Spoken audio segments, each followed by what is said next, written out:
رسول اللہ صلی اللہ علیہ وسلم ہر رمضان میں اعتکاف کیا کرتے۔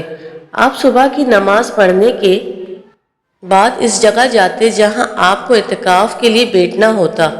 راوی نے کہا کہ حضرت عائشہ رضی اللہ عنہا نے بھی آپ صلی اللہ علیہ وسلم سے اعتکاف کرنے کی اجازت چاہی۔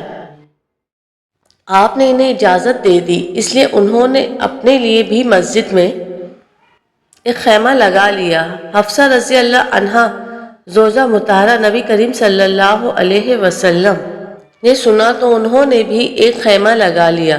زینب رضی اللہ عنہا زوجہ مطہرہ نبی کریم صلی اللہ علیہ وسلم نے سنا تو انہوں نے بھی ایک خیمہ لگا لیا۔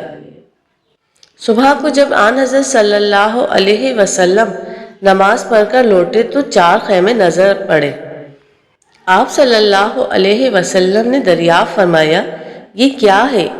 آپ صلی اللہ علیہ وسلم کو حقیقت حال کی اطلاع دی گئی۔ آپ صلی اللہ علیہ وسلم نے فرمایا، انہوں نے ثواب کی نیت سے یہ نہیں کیا بلکہ صرف ایک دوسری کی ریس سے یہ کیا ہے، انہیں اکھاڑ دو، میں انہیں اچھا نہیں سمجھتا۔ چنانچہ وہ اکھاڑ دیے گئے اور آپ نے بھی اس سال رمضان میں اعتکاف نہیں کیا بلکہ شوال کے آخری عشرے میں اعتکاف کیا۔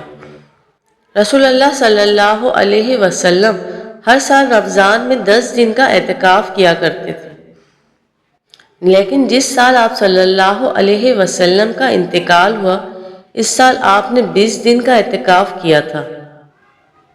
نبی کریم صلی اللہ علیہ وسلم رمضان کے دوسرے عشرے میں اعتکاف کیا کرتے تھے۔